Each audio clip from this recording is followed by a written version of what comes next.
Yay Networks. I'm Molly Kimball. Welcome to Fueled, a wellness and nutrition podcast. I'm a registered dietitian and nutrition journalist with a passion to help people live their strongest, healthiest life possible. In my weekly TV segments and columns, there's a limited amount of time and space to cover everything, but there's so much more to share. This podcast is my opportunity to dive deeper into the topics you want to know about. This week's podcast is about spirited holidays, and in particular, spirited holidays with zero-proof cocktails. Now, obviously, there's a lot in addition to what we're drinking that goes into whether we're having spirited festive holidays or not. And of course, with this year, that's kind of put a damper on it. Things look a little bit different, but whatever you've got going, whether it's certain things in person or virtual, hopefully we've got something going on that is some semblance of your normal holiday celebration. And so why are we talking about zero-proof cocktails? It's not to say, oh, we shouldn't drink this holiday season. And you know how I feel if you listen to this podcast. You know how I feel about the word should anyway. So we would not say you shouldn't drink. But as we'll be talking about in this podcast, there's just certain times that maybe it's a good option to have something. So if you have people who are coming over, safe distance, of course, everything would be under that umbrella, but we never know where someone's coming from. We never know what they may have going on personally, what challenges they may have when it comes to alcohol. And so having something that is fun and festive for them to sip on that is also zero proof is it's a generous thing. It's a good thing to do as a host or a hostess. And sometimes those people may just need, it's encouraging for them to see that this is a norm or this is happening at a party that they went to, and it makes it very easy for them versus they're choosing not to drink. And they may just simply be choosing, or it might be you. You might be drinking most of the events through the holidays, but gosh, there's a few that are right back to back, and it would be really great if you weren't drinking at all of them because you'll just feel a lot better if you don't. And you can kind of pick and choose which ones are worth it to you that you're going to have regular cocktails and which ones are you going to go to the zero-proof cocktails. So I'm joined on this week's podcast by Melanie Warner Spencer. She's joined me before. She's a blast. She's hilarious. She is the editor of 5 regional magazine publications here in the greater New Orleans area, including Louisiana Life and New Orleans Homes. And she also has a fantastic lifestyle blog called Bon Vivant on myneworleans.com. So I'll link to all of those as well. But if you're not already following her, reading her blogs, following her on social, she's a very generous, a very fun, a very spirited person. So I thought there was nobody better to join me for this podcast than Melanie. So she and I will be talking about, again, why is it important to have these zero-proof options? And then the how. Melanie and I will be breaking down basically your zero-proof toolkit. So what are some of the things to always keep on hand? And this is just for yourself personally, to create really fun, festive, beautiful, zero-proof drinks that are also low sugar, taste good, and look really cool. So we'll be talking about some ingredients that you can find at your normal grocery store, things that you might not be thinking of them through a certain lens that, wow, that could be a really cool addition to make that zero-proof cocktail. Melanie is also, what I would say, is she's expert. She's become expert in upgrading that toolkit with zero-proof spirits. So things like alcohol-free vodka, gin, and these types of different spirits. There's several different companies that are doing them really well. And Melanie has helped us out by taste testing pretty much all of these. She's very familiar with them. She's going to share her opinions on which ones taste the best, what she likes to mix them with, how she likes to pair them. But she's going to be giving us the rundown on her experience, her opinions on zero-proof spirits, zero-proof wine, which is admittedly a tough one, and also zero-proof beer. So we've got a really fun segment for you. She'll also be sharing some of her favorite recipes, how to make it festive, what about glassware, garnish, so all kinds of stuff that you won't even miss the booze, we promise you, once you're making these zero-proof cocktails that are as spirited as Melanie is. So welcome, Melanie. I'm excited to have you back on the podcast with us. Hi, Molly. It's so great to be back. Thank you so much. So your job automatically has you pretty social under normal circumstances. There's always a lot that you're involved in, which is one of the reasons I thought you know how to navigate the cocktail world, whether you're in cocktail mode or zero proof cocktail mode, you kind of have a good grasp on it, and you kind of know what's realistic and what people are facing. I do. And I guess that's sort of a sink or swim skill that I've developed over the years, because I do have to, as you said, under normal circumstances, attend a lot of events. Some of them I might be emceeing the event. At others, I might just be mixing and mingling with other guests, whether it's one of the events that the magazines that I work for oversees or organizes, or if it's something I'm invited to. And if I were to booze it up a little too much at every event, I would definitely have an issue with my health and potentially a misuse issue. So I try to balance it out. Plus, you just have that personality that wherever you are, you're going to bring the party. You're just like, you're going to create that party under whatever circumstances you've got. So I was like, all right, who would be a great person to join me as we talk about zero proofing it through the holidays? And it's not just about, oh, if someone has to make the decision of, I'm not going to drink this holiday season. It might just be that, kind of like you said, there might be instances throughout the season that we're choosing to indulge in those cocktails. And there's others where, for whatever reason, we either want or we need to have something that is zero proof. And before we get into that, let's also share a little bit about, you joined the very first Alcohol Free for 40 challenge, which was, I think we just had our 5th. So you were part of our first. You've been involved with that, and you've been currently doing like your own, is it a 6-month personal challenge? It is a 6-month challenge. So first, I would like to say thank you for the compliment about me bringing party. It's sort of a life philosophy. I also am the writer of the Bon Vivant blog at myneworleans.com. And it's really that spirit of celebration that I try to imbue in every aspect of my life. And so I love knowing that it conveys to other people. But yes, so when you first announced years ago that you were doing the Alcohol Free for 40 challenge, I had never given up alcohol for Lent, or, for any long period of time other than maybe a week or so to work on a big project or something. And so I went for it. And it was a great experience. So I really appreciate that you created that program. And I'm so excited that it keeps going to this day. Thank you. And you take it to all these different levels too, because you jump in with both feet, and you're not just passive about it. You're very active in sharing your experience as you go through the alcohol-free experience, what it feels like, how the benefits that you're feeling, the benefits that you're physically seeing and experiencing, but then also what you're drinking and what you're sipping through it. I love to do that because I feel like, as a reporter and as someone who lives in that lifestyle space, people are always wanting to hear about these types of experiences, either just out of curiosity or maybe because they are interested in doing it. And obviously, I'm always looking for good blog topics or magazine article topics. So it's sort of selfish in the sense that when I perform personal experiments, I'm able to write about it. But at the same time, I find that sometimes when I'm not writing about something, if I just post something to social media, I start to get some questions, and it makes me decide I will write about it. So it's a lot of fun to share it, because it starts to get me to think more deeply about whatever it is. And in this case, being alcohol free for an extended period of time. And I want to make it fun, and I want it to be informative just for me. And if then I can extend that to the people that follow the blog or my social media or my magazines, then all the better. So tell me about the 6-month challenge and kind of what was the catalyst for that before we get into our holiday spirits. Okay. So after doing the Alcohol Free for 40 challenge at the beginning of the year, I went back to having my drinks per usual. I was moderating, actually, because the experiment showed me that I was maybe having a little more than felt good for me on the regular basis. So once I went back after Easter, I was cutting down considerably, and that was going really well. I wasn't experiencing any issues with it.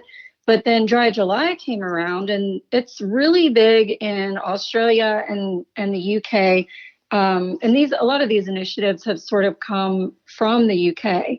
And Dry July is actually a fundraiser for patients who are undergoing cancer treatments in Australia. And so I decided to do Dry July.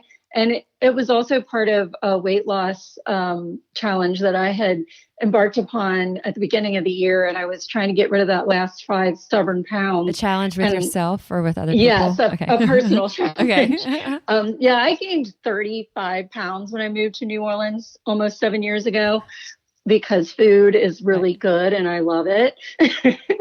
Which, if anyone's listening who's not from New Orleans, that's not an uncommon statement for us to hear. Yeah. Right. The New Orleans 15 for me was the New Orleans 35. So, so I decided that, I might be feeling tired and crummy because I was hauling around a little extra weight. And so once I got to that last 5 pounds, I thought, maybe just giving up alcohol again could help me get over that hump. And so I did Dry July and continued to dig in on alcohol and the effects of alcohol. And the Dry July Challenge provides some structure with some different readings and lessons. And I ended up joining this thing called Club Soda, which is also based out of the UK. And they have some courses that are mindful drinking courses. So some people are moderating, some people are alcohol free. So I ended up doing Dry July and then rolling that over into a 3-month challenge through Club Soda. And then I read Annie Grace's This Naked Mind, which is an incredible book if you're wanting to explore alcohol on a deeper level like I wanted to. And she has a 30-day alcohol experiment, which I also did as part of my 3-month challenge. Well, again, I was just feeling so great and really digging in and enjoying the benefits of not having any alcohol. And to be very honest, enjoying having no hangovers ever whatsoever. And I decided to go ahead and try it for 6 months and just see what it was like getting through the holidays without any imbibing. And my birthday is 2 days after Christmas. And then, of course, there's New Year's Eve. So I would get lots of experiences through that time. And that's kind of how I got to where I am now, which is I'm almost at 5 months at this point. Cool. So then in January kind of ends your 6-month go. And so January 4th, I think. I was just looking at my calendar to look up some vacation time, and I saw that I had marked January 4th was the end of the challenge. Are you going to do, it might be too early to answer this question, but do you think you're going to do the Alcohol Free for 40 challenge again in 2021 at Mardi Gras? I probably will, and I may shoot myself for saying this, but I've been toying with the idea of doing a full year after January 4th and just rolling that over. So otherwise you have like a 6-week reprieve before we start the Alcohol Free for 40. So watch out, New Orleans. I know, I'll be on a tear. That's really cool though. And it's, we, you and I have done a podcast before on kind of how to make the most of going alcohol free for 40 during our alcohol free challenge. And we also have a podcast that I've done with a researcher, an alcohol researcher with the science of alcohol on our bodies, our minds, our spirits. And so I'll link to those for our listeners. We won't spend, I think we could talk a lot about it, but in short, when Melanie talks about the effects of alcohol, there's a lot that has been mixed messages. The alcohol industry has done a really good job of saying, oh, drink wine, it's good for your health. Well, there's a sliver of our health that wine might be good for in terms of heart health and red wine. But there's a lot that alcohol can be really detrimental to in terms of cancer, in terms of a whole host of other things, anxiety, depression. There's a lot linked there. And so it's one of those things that we'll be doing more as we come upon the alcohol-free challenge again. But if you're listening to this and you're a little bit curious and you're like, kind of thinking about that, I don't really want to wait until Lent to learn more, scroll back, or I'll actually just link to those podcasts so you can hear more about that. Because there's a lot of there's a lot of fun around drinking, but there's a heck of a lot of reward when we're not drinking that we don't even, if we're so accustomed to drinking on the regular, we have no idea that that is even something that we could experience. It seems so foreign to us. That is so true. And I wanted to mention, and it goes hand in hand in that I think your attitude is much of the battle. I would say 99% of the battle. So anyone who goes into giving up alcohol for Lent or for dry July or dry January or, any length of time, it's about having a spirit of fun and curiosity wrapped into it instead of deprivation and, drudgery, because there's so much fun that can be had even if you're not drinking alcohol. And there's nothing that I have felt like I couldn't do just because I wasn't going to be drinking. I still did all the same things and continue to do all the same things, obviously COVID safe at this point, but just with alcohol removed. And there's still just as festive and fun, and in a lot of cases, even more fun. It's a strange thing to even think about, though, if you haven't done that. It is. It can be a really scary thing because every time I go to that party or every time I'm around these people, I'm drinking. And I think like when we're talking about holidays and we're talking about zero proof, and we should also say, I've got like 3 thoughts coming out at once, Melanie. Okay. When we talk about, you've heard us say zero proof cocktails. The term mocktail, I was informed about a year ago, is just like not cool. And so like people just like, people who are in the know and people who are kind of in the bartending world, the word mocktail just like generates an eye roll. So zero proof cocktail is what the cool kids call it. So if you've been saying mocktail, then you're welcome. You can start using zero proof cocktail. And it's always something that, we talk about especially as Alcohol Free for 40 rolls around, or like Melanie's been doing a 6-month challenge. But when we talk about the holidays, it's not necessarily, we're not saying about, oh, don't drink during the holidays, or this is a great time to give up alcohol. But there's always going to be, there's a lot of reason to at least think ahead and think about having these things through the holidays. Because number one is, as you said earlier, if you've got a lot of different things going on, even if you're in that COVID safe world, you still may have a lot of things happening that have alcohol involved, and maybe every single one of them, it's not great to have alcohol. So having some of these zero proof options there can be good. But then also the people that we might be with at different events, we never know where someone's coming from, and we never know what place they're in, and giving people that option of something to drink besides just water is a huge relief for people when it might be something that they're struggling with, or it's a challenge for them. That's so true. And, I'm reminded of a party that I threw several years ago. This was not long after we moved to New Orleans. And we really, I think, only knew about 10 people at the time. And so we had them all over for a Kentucky Derby party. And obviously, mint juleps are the drink of the day at a Kentucky Derby party. And we had one of the guests who was pregnant. And I had failed to think ahead enough, because it was all adults, to have something on hand that was a non-alcoholic drink. Well, I ended up whipping up some lemonade and it was fine. But had I really thought in advance, I would have had several options for her and for anyone else who didn't want to drink. And so I think not only do we have situations where somebody maybe is doing their own alcohol challenge and they're kind of keeping it to themselves because they're working through some issues, which is fine. And you want to encourage them to feel comfortable drinking non-alcoholic drinks. But it also might be a situation where somebody just wants to try something new, or they just have a lot to do the next day and don't want to booze it up.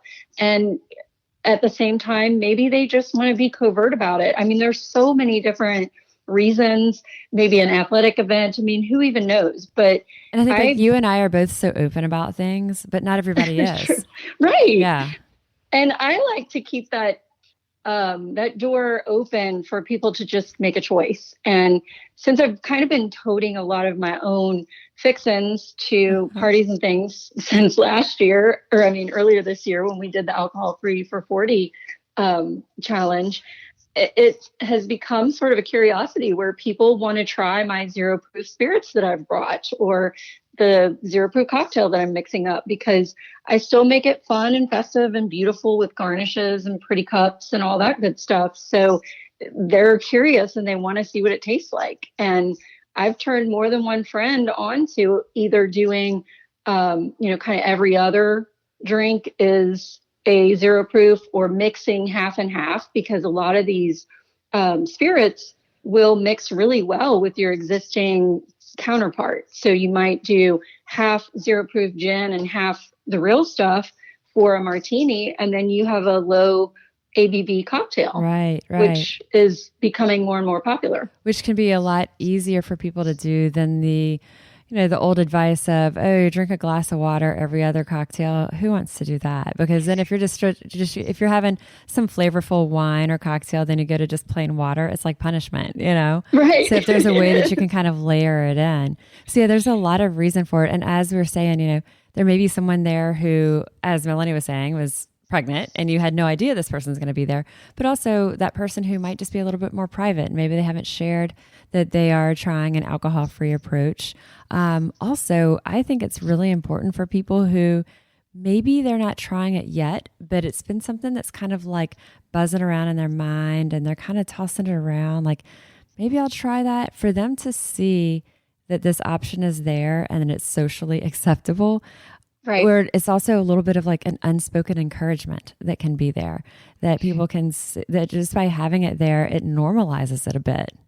Mm-hmm. And I will say, one of the more surprising things that I've realized since the Alcohol Free for 40 challenge is every single time I post about either a zero proof cocktail that I've concocted, or a new spirit that I'm trying, or just the challenge itself, whether it's that challenge or the subsequent ones, somebody will side message me and say, I've been thinking about doing this. How did you get started? Or Wow. What are some tips you can offer me if I decide to do it? Or, should I start with 3 months or should I start small? Like, they just have a ton of questions. Yeah. And it really makes me happy that A, they feel comfortable asking me about it, but B, for every 5 people that make a comment, there's at least one person that messages me privately. Right. That's incredible. I love hearing that. It's like, it's such a subtle way to have a really huge impact. Mm-hmm. That's incredible. And, some people just have no idea that a lot of these communities online exist, and that there are alternative options that don't have alcohol in them, or that have a very low alcohol content. So I love kind of being the ambassador to that in a weird way. Yeah, it's a good way to say it. You are such an ambassador for that. I'd like to take a minute to talk about Cove, our sponsor for this week's podcast. No 2 migraines are alike, and that's why Cove helps you find an FDA-approved treatment that works for your migraine. Cove helps you get the migraine relief that you need, and it's all online. Go to withcove.com and complete the online consultation. A licensed doctor will recommend a treatment plan customized to your migraine. Your prescription will be delivered to your door for as little as $10 a month. Just a few minutes of your time, and you get a personalized treatment plan from 20 plus research-backed, doctor-recommended migraine medications. And you don't have to worry about running out, because Cove sends your migraine meds every month. No insurance needed, no trip to the pharmacy, all online.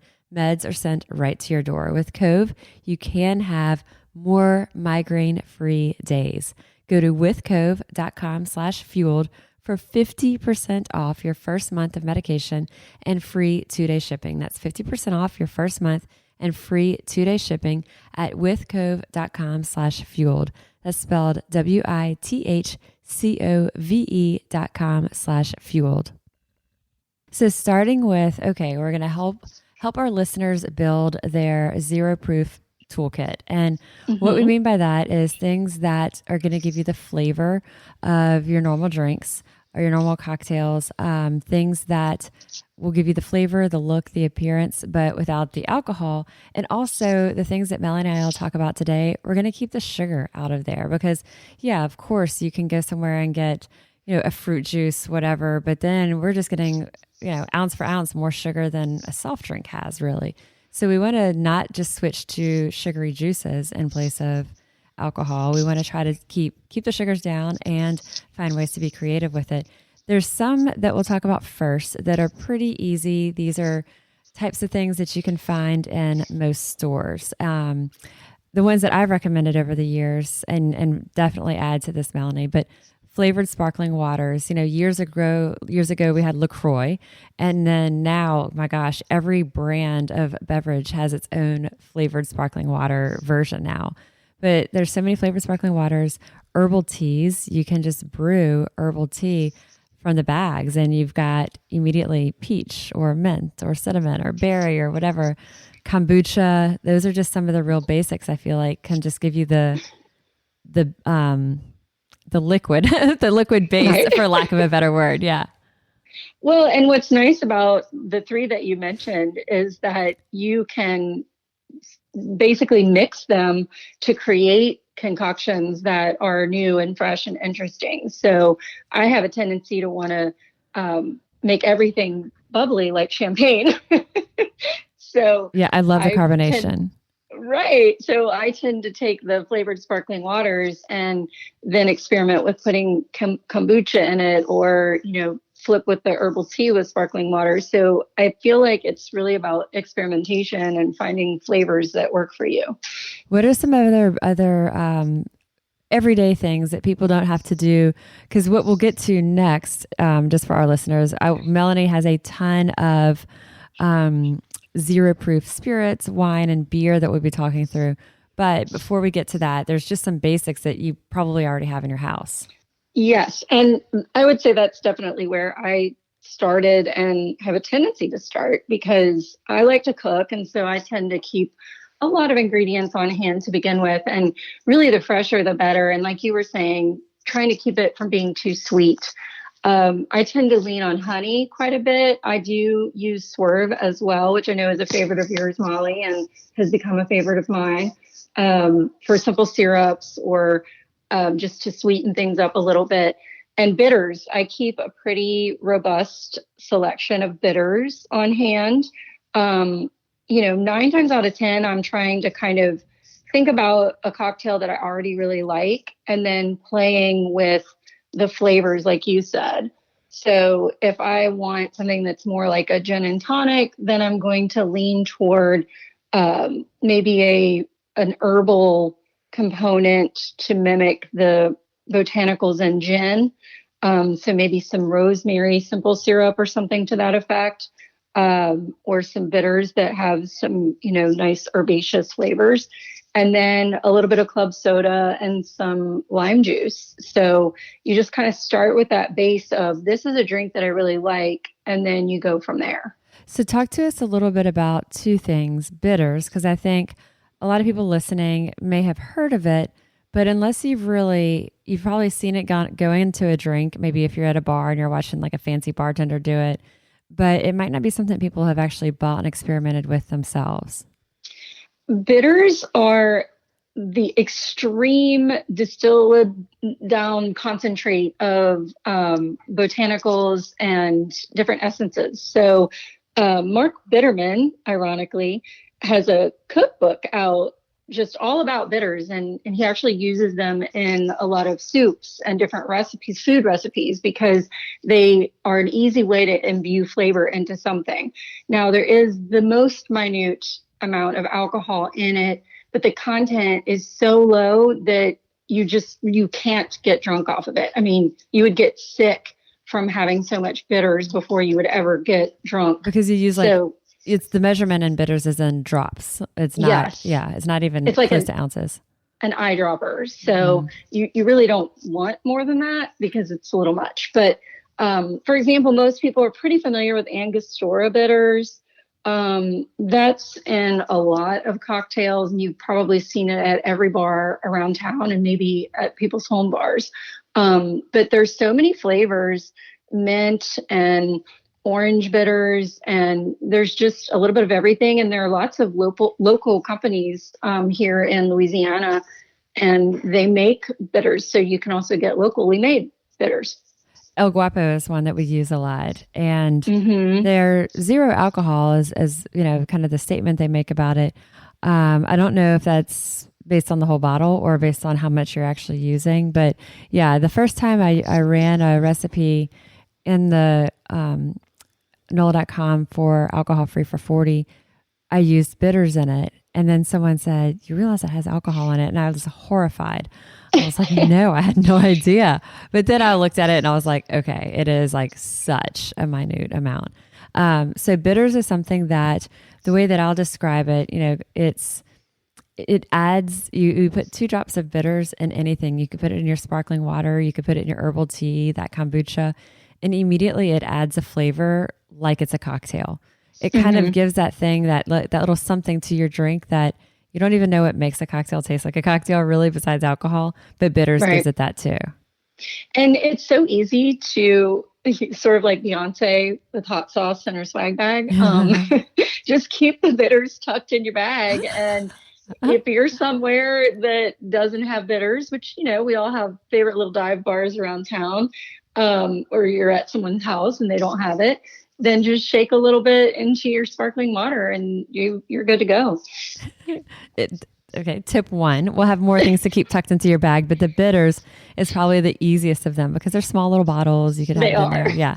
And you could just always have it, and it's not going to get in the way. Talk to us about also simple syrup. So like you said, using something like a Swerve to make a low sugar simple syrup, but talk to us about some of the different flavors that you'll play around with. Our Eat Fit cookbook, we have a recipe for a ginger simple syrup in there, which is delicious.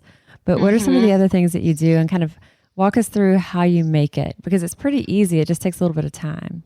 It's so easy to make infused simple syrups. And what's great about them is not just that it's easy, but there's just so many options. So typically you want to use an herb. So for example, I love making rosemary simple syrup.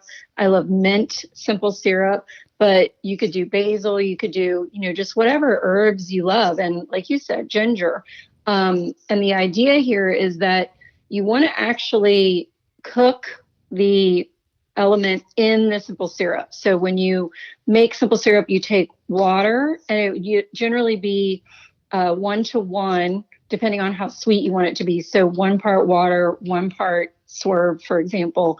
And then you toss in a handful of the herbs that you want to use, or the ginger. And then you let it dissolve and kind of cook and sit there. And so then what happens is the heat kind of pulls that delicious essence of the herbs or whatever it is you're using into the syrup. And sometimes I'll even pour it into a mason jar, or, you know, whatever I'm storing it in, because it'll store in the fridge for about a week. And I'll leave those herbs in there to really punch up the flavor. And it also just looks pretty. Yes. And so then you have a really easy way to sweeten a cocktail and balance it out if you're looking for some of that sweet flavor in something that might otherwise be a little bit harsh, and it mellows it out, and then you get some more of that complexity and more flavor. And another tip, if you are doing the chopped ginger version of that with something like the Swerve simple syrup, I'll take it out, I'll strain it out of there, and then it's almost like candied ginger that you're left with, which is another like really big reward because it's delicious, but it also makes a really good garnish for that drink too. So simple syrups are one thing, but then infusing simple syrup seems like, oh my gosh, infused simple syrup, there's no sugar, but it seems so cumbersome, and like there's so many steps, but there's really not. You would just follow your normal simple syrup recipe, which like you said is like 1-to-1, using something like a plant-based sweetener in place of sugar. And then you can do just that and you've got your simple syrup. Or as Melanie said, adding in a handful of herbs, adding in a handful of chopped ginger. And there's no right or wrong of if you put a little or a lot, you're not going to mess it up. The more you put in, the more flavorful it'll be, you know? And I think, you know, especially right now, it's a lovely little gift to give to somebody Great if idea. you want to Yeah. do a homemade gift or bring a hostess gift. Yeah. Yeah. That's a fantastic idea. So that's kind of the deal on the bitters and the deal on simple syrups that just having these things kind of ups your game with like very little effort, but it helps with that creativity and keeping it fun, like Melanie was talking about. Are there other basics that people have in their household that I'm not thinking about to share with people before we get into some of those other specialty zero proofs? I think, I always like to keep really fresh fruits and vegetables and herbs on hand to use either in the zero proof cocktails I'm making or as garnishes, because I'm all about, again, just making it look really pretty and really festive, because the whole point of having a drink, if it's not to get a buzz, is to have something special. And it makes it all the more special when it looks pretty, or, in the case with, say, let's have a Virgin Bloody Mary, you want all those garnishes, those yummy pickled things, and you want it to kind of make people say, wow, even if it doesn't have alcohol in it. You had a really interesting garnish. What was it? Was it like a piece of deer sausage or something like that? No, so my husband and I are both from the Cincinnati, Northern Kentucky area. We're both from Kentucky, and it's very close to Cincinnati, and there's a very German population there, and there's this regional food. It's specific to Cincinnati and Northern Kentucky called Geta, Goetta. Yes, you did say that. I read it and then I forgot, and I'm calling it deer sausage in my head. Yes, okay. And some friends of ours used turkey Geta, sliced like you would sausage, as a garnish in a Virgin Bloody Mary for me recently, and it was hilarious and also delightful. So Melanie posted that on her Instagram, and I was like, what is that? I'm like looking. And then I was just the example of the person that we always say, like when you put content out there, people glance through it, they'll look at it, but they're not always like absorbing or reading it carefully. I totally just did that. I took your turkey Geta, turned it into deer sausage. Deer sausage. But it's not far off. But yeah, so that's just an example. I mean, if deer sausage is your thing, garnish your Bloody Mary with it. And there's really, really no right or wrong. If it's going to fit on the edge of that glass or kind of hover on the top of it, kind of sit at the top of it, like you really can be as creative as you want with that. So these things that we just talked about, whether it's herbal teas or kombucha, or the flavored sparkling waters are the easiest. So if you are going to someone's home and you don't know what's going to be there, and you just bring a few cans of sparkling water, and you can get yourself a fancy glass when you're at someone's home, and you've got your little bottle of bitters in your bag that you're bringing, you're going to be set. And then at restaurants, even you can, even if you just did a version of sparkling water and you put your bitters in it, or you could ask if the bartender has that, but depending on what restaurant, you may or may not be able to get that. But these things that we just talked about are things that are going to be easy to fall back on. This next round of them are some of these that it's these are not in our normal stores, but I want Melanie to share with us just kind of her experience with zero proof spirits and wine and beer. So where do you want to start? I feel like I start with the spirits because those are they're fascinating to me. They are, and they're really just gaining in popularity. Everyone likes to talk about the millennials, so I would be remiss if I didn't say they are kind of driving this zero proof spirit trend in particular. And they are not drinking as much as their Gen X and baby boomer predecessors. And so the market is responding to that. And there are tons of these really well done spirits out there that they're made in a variety of different ways. Some of them are distilled multiple times to remove the alcohol via evaporation. Some of them never had alcohol to begin with. So it just depends on what methodology they're using. But Ritual is one of my favorites, and I've continued to purchase a variety of their offerings. One of them is their gin, which is my favorite of the alt gins that I've tried so far, but they also have a tequila and a whiskey. I still have yet to try any of the whiskeys out there. So there are several that I'm going to mention. I have not taste tested these yet. I think as a Kentuckian, it's hard for me to think That's true. of a bourbon Right. that's going to work, but I'm going to give it a whirl. I'll report back to you. But for ritual, the gin and the tequila are very good substitutes. The tequila is a little closer to a mezcal. It has some smoke to it. So if you don't like a smoky tequila or mezcal, you'll want to avoid that because it's pretty overt. There's a company called Monday that does a gin that's a little more mellow than the Ritual. The Ritual has a bit of spice to it, a little bite. Monday is nice and mellow. The bottle is just stunning. So if you want a really pretty bottle to have on your non-alcoholic bar, then that's a good one to go with. And it is tasty. I have some friends that prefer that one to the Ritual. So tell me the difference with the gin. You say it has the Ritual has a little bit more of a bite. Is it Yes. more herby? What is it? So I feel like the Ritual has a good balance of being very botanical. So you can really smell and taste the botanicals in it. And it is pretty herby, but it has some sort of like cayenne or something in it that literally has a little bit of heat to it. So it mimics the heat that you might normally find in a true alcoholic spirit. Wow. Okay.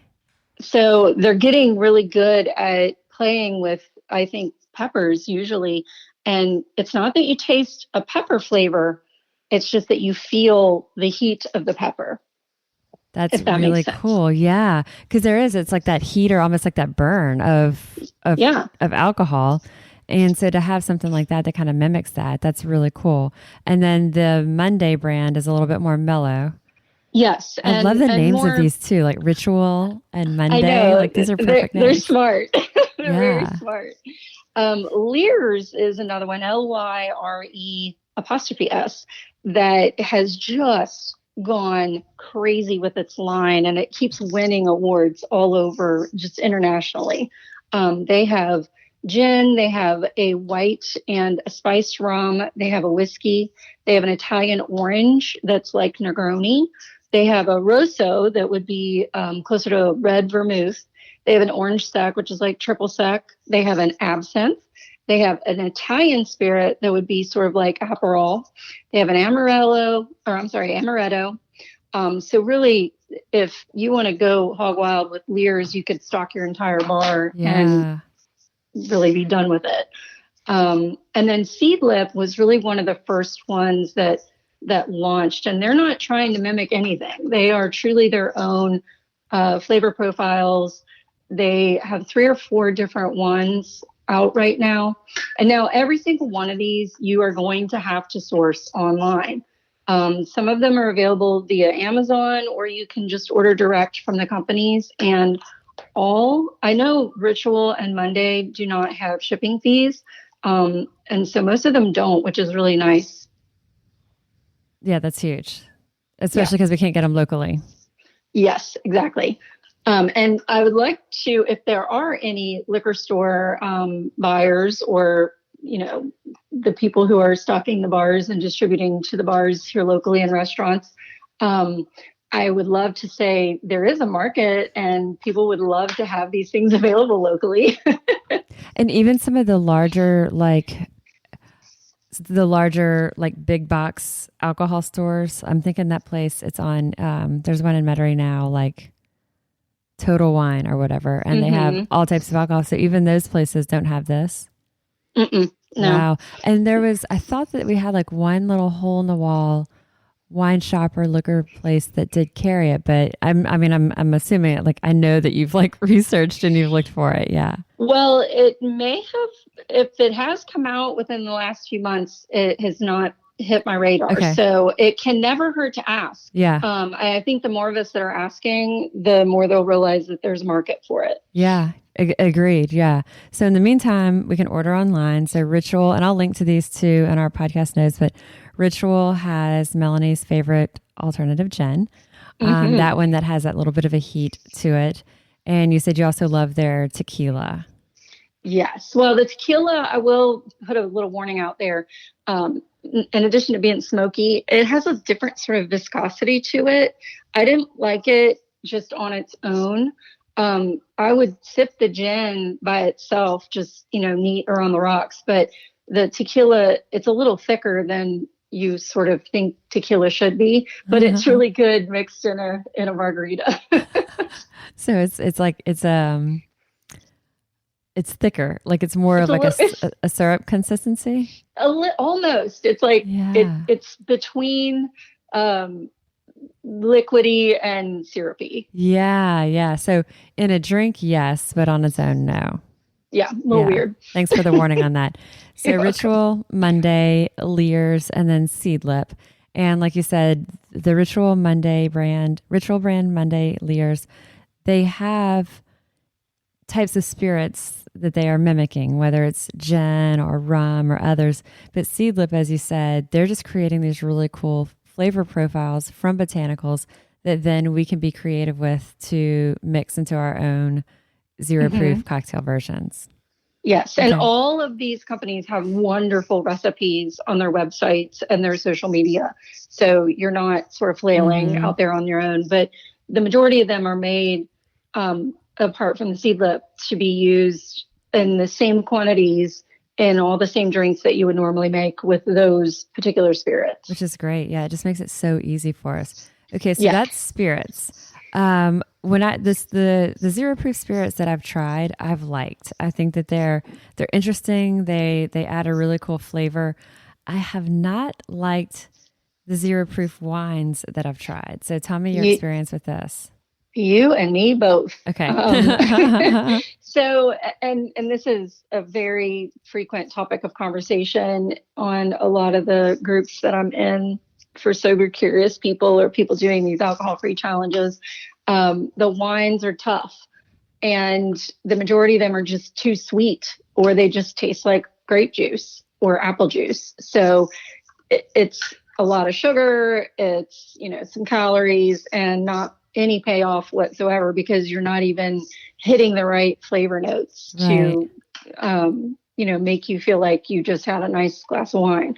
So one that I have discovered that I keep ordering because I really do just like it is Hill Street Beverage Company, and it's called Vinzero, Vinzero. And this is a company out of Canada. They make one beer and then a line of wines, and they're all de-alcoholized wines. I'm a huge fan of the Sparkling Brut Rosé that they make. And I've taste tested this with my husband. He has tried all of the stuff that I've tried. He likes the Ritual too, by the way. And he loves his spirits and his wines and his beers. So if it gets his seal of approval, it's not just because I have lost all ability to know what alcohol tastes like. So he likes the, it's a Shiraz from Hill Street Beverage Company, but it looks like a rosé and kind of drinks like a rosé to me. I like it okay. I don't like it as well as their Chardonnay, which to me tastes like a very light Pinot Grigio. So maybe don't go into that one thinking Chardonnay. Think more along the lines of a really, really light Pinot Grigio. They also have a Sparkling Brut and a red. The red, it tasted a little fruity to me, a little too grape juicy. And I think that their Brut, just their regular Brut champagne or sparkling wine was a little bit on the sweet side, which a lot of them tend to be, or maybe it just kind of didn't really have much flavor. I just keep returning to the Brut Rosé over and over again. So that's what's going to be on my shelf for the holidays for popping corks. Or if somebody does like a Pinot Grigio type of a wine, then the Chardonnay option by Hill Street would be good. It's just a little sweet like that. Pinot Grigio is my wine of choice typically. So I was really pleased when I discovered that it actually tasted more like Pinot Grigio than Chardonnay. And a friend of mine really liked the Brut Rosé as well. And she was actively, not doing any kind of drinking challenge. So she liked it too. And then there's another company that has gotten on my radar called Sapiens, Sapiens. They have a red, a white, and a rosé. And then another company has a Shirley, or it's called Shirley, Surely, that has a rosé. I have not taste tested these, but they are, definitely on my list to try. They're a lot more expensive. The Hill Street is a really inexpensive, economical, like $12.99, $10.99 Tuesday night bottle is what I call it. But the other ones are upwards of the $30 range. So, and if you haven't vetted them out, then I don't know. I think the Hill Street sounds like more of a safe bet. Absolutely. And they're pretty quick to ship. So don't let the fact that it's coming from Canada deter you. What was your reason for being interested in the Sapiens and the Shirley? Is it because you've seen positive reviews on these or? Yes. Okay. And they're saying it tastes exactly like the real thing.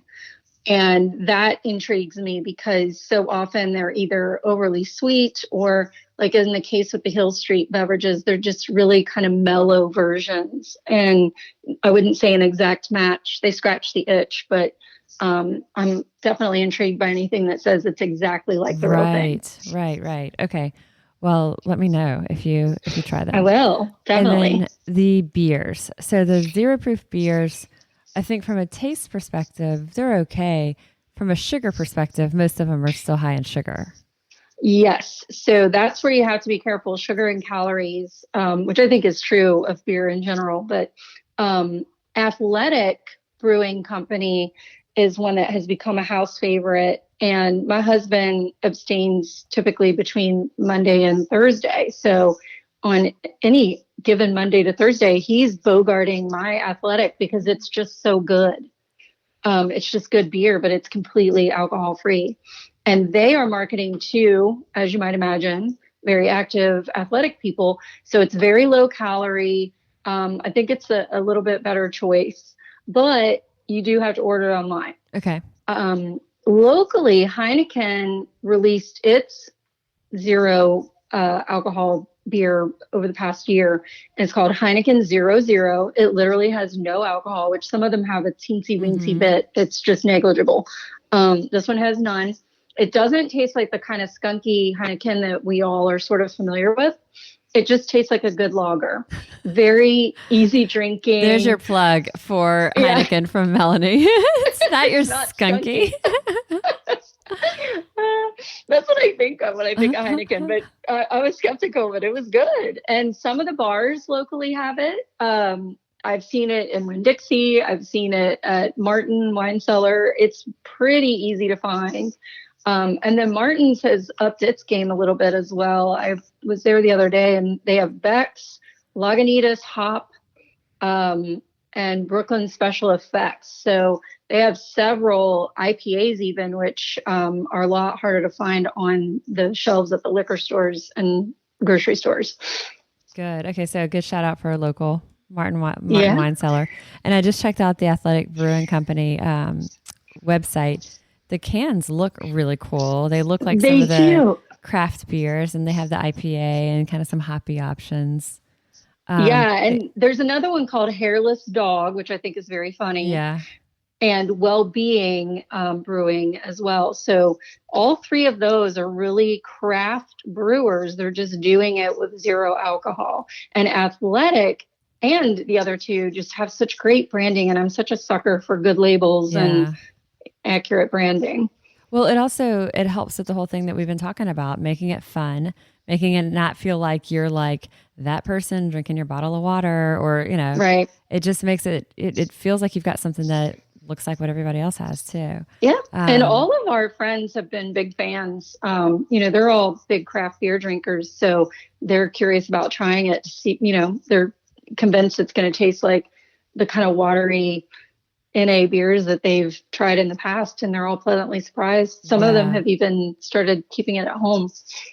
Well, and just like, like one of the brands is the Monday brand. That's kind of a thing that, or like your husband, like he's not drinking on weeknights. And so that's just kind of a good fallback for a lot of us to have. And there's also certain things that, it's such a ritual of when people eat certain foods. They want this wine to go with this food, or they like a beer when they eat this at this food. So there's always these things that like we have paired in our heads when we consume one thing and we want the other. So it's just really good to have these options. And then I know you have some really great recipes you shared with me, and I'll be linking to them for our listeners. But are there any, I know you've already shared a lot of the tips, but any recipes or also tips for making it festive with like glassware, garnish, all that kind of stuff before we wrap up? Well, both. So I do think that it's important that you're still able to feel festive when you're having your cocktail, or to feel, like you're one of the gang when you're having your non-alcoholic beers. So use the same or whatever pretty or interesting glassware you would normally use for that drink, or experiment with your glassware. There's a beautiful book that was recently released by the former Bon Appetit editor and James Beard Award nominee Julia Bainbridge. Her book is called Good Drinks, Alcohol-Free Recipes for When You're Not Drinking for Whatever Reason. And she uses the most vast array of gorgeous glassware I've ever seen, and garnishes, and it's just spectacular. I think it's such a good inspiration to maybe flip through that book on Amazon, or, if you're really interested, buy it because it's great. Just for inspiration, to see what your cocktails can look like, and that they're still going to be special. So keep those same cocktail garnishes, keep beautiful glassware, and either use the typical corresponding glassware or experiment and mix it up. One of the easiest tips is, again, to take something that is already there and use it. So I love a good Bloody Mary or a good michelada. And I shared the michelada recipe with you, but it is the easiest one. You could take any non-alcoholic beer that you have available to you. So go grab some Old Duels, whatever, and just mix about half and half of whatever your favorite Bloody Mary mix is. So I like Zing Zang. I use that, or your home brew that you've perfected over the years of your Bloody Mary mix, and mix it with the non-alcoholic beer, and boom, you have a michelada. Is a michelada a Bloody Mary with beer instead of vodka? What is a michelada? Share. It's kind of a hair of the dog thing, was the way it was introduced to me. My aunt used to have them growing up. She lived in Florida, and they were pretty prevalent where she was living in the 80s. And so that's kind of where I learned about it. But it's based on typically a Mexican beer. So it's sort of a Latin American Mexican version of a Bloody Mary, and you sub the beer with, instead of vodka. But it's definitely more beer than you would do vodka, for example. So it's either about a half and half, or I like it half and half. My husband likes more beer and a little less of the tomato juice or Bloody Mary mix. But really just play with those ratios to decide what you like. You may want to do more tomato juice and less beer. It's up to you. And you're right. That's like, it couldn't be easier. And then the garnish for that, in the photo that you sent over, one of the things that you have speared on there looks like it's either hearts of palm or cheese with like salami wrapped around it. It's it's a mozzarella cheese stick that I've cut in half. Yeah. And I've taken salami and wrapped it around it.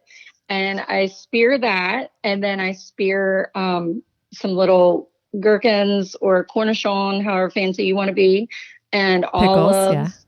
Yeah. And, just whatever you would normally, pickled okra, pickled green beans, asparagus, all those yummy things that you normally like to put in your Bloody Mary or michelada, just go for it. Like I said, our friends did turkey geta. You could do deer sausage, sausages, deer sausage. I once saw a chicken wing and a Bloody Mary. If you have skewers and toothpicks, the Bloody Mary is your oyster. So yes, that one's fantastic. We'll link to that. And that's one where, like you said, the garnish, she literally, y'all, it's a mozzarella cheese stick. And it looks a little like a heart to palm, but I was like, is that a cheese stick? But it is, but it doesn't even look like it. She cut it into like a little, 1 inch, 1.5 inch, wrap the salami around it. Y'all see the picture. I'll link to it. But it's just getting creative with it and making it fun. And when you're having that, no one even knows that you're not drinking something. Absolutely. Yeah. And, and that's your prerogative. If you want to be under the radar, then that's an easy way to be under the radar. I have found that Bloody Marys or something like this, michelada, they're a great way to be under the radar because not everyone, but a lot of us do have those friends that, whether it's whatever that all day thing is and people are going out there and there's a bunch of day drinking and Bloody Marys are there. A lot of times there can be people in that group, and I've experienced it myself, who, if you're not drinking, there's a lot of, what? You're not drinking? What's wrong? Is everything okay? And oh my gosh. And so sometimes it's easier to just avoid those, especially I think maybe if it's not somebody you're that close to, because if it's someone you're close to, hopefully you're open enough with these people and you're going to have these conversations with them about what you're doing. But sometimes people that we're not that close to, or it's loud, or there's a lot of other stuff going on and you don't really even want to get into it.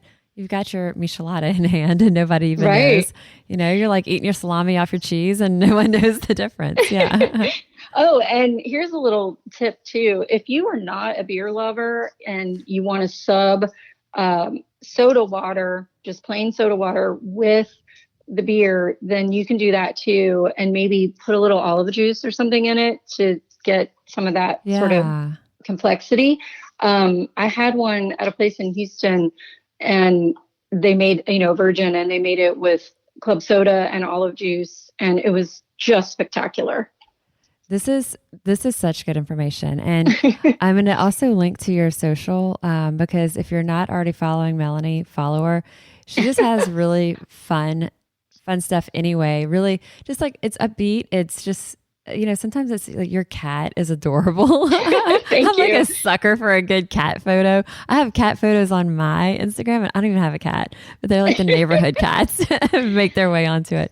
But I'm telling you, cats rule the world. Oh my God, they're so cute. But beyond cats, if you're not a cat person, still follow Melanie, because she's got tons of stuff, tons of just fun information about. It could be everything from organization. Like, you have a lot of just, hey, here's something that worked really well for me, and I want to share it with you. And I have learned so much during our conversation now that I'm like, wow, this is so insightful, and it's such a way to expand the horizons for people on when we are talking about alcohol free, whether it's right now in the holidays, just really being mindful of, for ourselves personally or for others around us, having these options.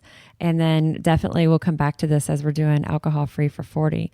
But you're a vast resource of this information. And then also, like, you do just make it so much fun. Is there anything we haven't covered for our listeners? Thank you. Well, I will say, if at any point you are out somewhere, once we're no longer under the thumb of COVID restrictions, which I'm absolutely in favor of, because we got to keep everybody safe. Right. But once things open up, if you're out somewhere and you feel like you don't want to have a cocktail, but you want something special and easy that is not going to cause, everybody's brains to shut down because they don't have anything non-alcoholic, just try soda with cranberry and a lime. It is so delicious. It is surprisingly good and refreshing. And I drank like 3 one night at a brewery because that was an option. And they're really, really good. So that's an easy one that almost everybody will have either at their house or at a restaurant or a bar. I think that's a really great tip. Through the holidays, you could be at the diviest dive place and they're going to have cranberry, a club soda in the gun probably, and some lime. Yeah. And you don't even need that much cranberry. You just go club soda, splash of cranberry, squeeze that lime in there, and it's fantastic. And if you've got your bitters in tow, you can add a few drops of that. Exactly. You're set. This has been fantastic. I'll be linking to the past podcasts on alcohol, the science of alcohol. I'll be linking to Melanie's social, and then we'll include the recipes that she's also talked about. I'm also going to link to the books that you talked about, This Naked Mind by Annie Grace, and then also the Good Drinks book with the beautiful garnishes. So we'll have a lot that you can scroll through too on the episode notes that we'll be linking to all of this incredible information from Melanie. Great. Thank you so much, Molly. All right. Thank you for your time. Thank you.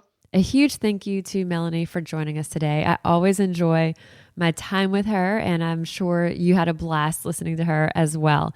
So as mentioned, I'll include the links that we talked about in the show notes of this episode, including the link to Melanie's blog, the books that she talked about, the different zero proof spirits that we talked about. We'll have all of that in the show notes of this episode. And as you try these out, let me know what you think. I always want to hear about it. I am registered dietitian Molly Kimball, and you've been listening to Fueled Wellness and Nutrition, the podcast. If you would like more Fueled Wellness and Nutrition, please head over to mollykimball.com, and you can follow me, Molly Kimball RD, on Instagram, Facebook, and Twitter. And if you haven't yet, please go to Apple Podcasts and subscribe, rate, and review this podcast. And join us next week for another dose of Fueled Wellness and Nutrition. Thanks for listening, and stay focused on living your strongest, healthiest life.